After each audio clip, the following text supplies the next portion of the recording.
next time you go online to purchase an airline ticket, there's a chance that the price you see was influenced by artificial intelligence. Delta Airlines is the first major carrier to begin to use AI technology to set ticket fares. It's the latest development in an industry that's been experimenting with different ways to adjust ticket prices in real time. Earlier, I spoke with David Shepardson, who covers transportation for Reuters. David Shepardson covers transportation for Reuters. David, thank you so much for being here. So how is Delta using this predictive AI, and what sort of data are they incorporating into these price models? They're basically viewing AI as a super analyst, right? So if you back up 30 years ago, the airlines started doing this dynamic pricing, right? So trying to adjust pricing based on fuel costs, demand, seasonal factors, and so on. And so you're talking about tens of millions of airline prices in real time that they want to basically absorb enormous amount of data to make those changes, whereas maybe in the old days, an analyst with a pen and pencil and a calculator trying to figure this out. So it's about trying to move faster in the market versus maybe a little lag. And how individualized does this system allow the airline to get? In other words, are they in a position where they can start setting different prices person to person?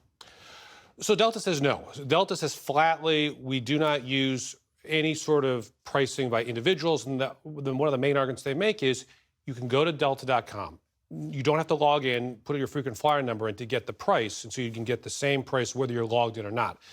Now, that said, certainly the ability exists for all sorts of retailers to use, data, the digital footprints we all leave behind to target pricing. And the example that a couple of members of Congress made last week was if someone went and looked at an obituary, right, and then went to an airline pricing website, would they be more likely to pay more money because presumably they were looking at an obituary of a family friend or so on? So I definitely think the concern is real, and within the lack of any sort of legislation from Congress or real safeguards, we have to go on the word of airlines and others that they're not going to take that step. Right. So speaking of guardrails, are there any?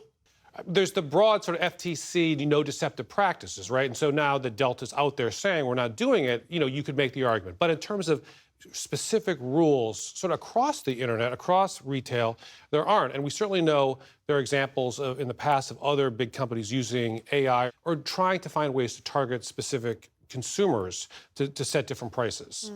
What is in it for these airlines? What do they get out of this? And is this becoming the new industry norm? Are other major carriers following suit? So right now, the answer is no. So American Airlines CEO Robert Isom last week was very strong in saying, AI, not referring to Delta specifically, but the idea of AI is bait and switch and that American will never do that. And this would cause consumers to lose trust.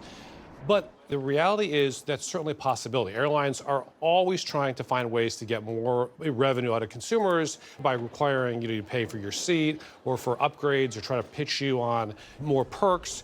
And that is a real question, right? Can airlines, maybe beyond just the base ticket price, use your willingness to pay for some of these, ancillary fees? Could they use AI to do that? And so that kind of goes back to this idea of how much regulations, how many guardrails there are. But I do think just the idea has caused a firestorm of concern, and I do think that's going to give the industry some level of trepidation before do we want to go down that road, given how much anger there might be, especially if you or I, we're looking at the same ticket and we're shown different prices. For the average consumer who's not a travel nerd, it's hard to know, what should I pay? What's the right price? How much is it going to change tomorrow or the next day? And is it your understanding that if a consumer's going on and their price has been set by AI, are they going to know that? Are they going to know that it's different than dynamic pricing or something else? No, I don't think so. And so it's more about the fact that, hey, there's a crisis in the Middle East, right? Oil prices just went up. And so can AI maybe more quickly react in real time and absorb all this data faster? Or can they see that, hey, there's a big spike in travel demand, let's change the prices now, and maybe in the past it might have taken them a little longer. Now, Delta says it's going to help both ways. Maybe it reduces prices in some circumstances as well if demand's slower than they thought. David Shepardson with Reuters, thanks so much. Thank you.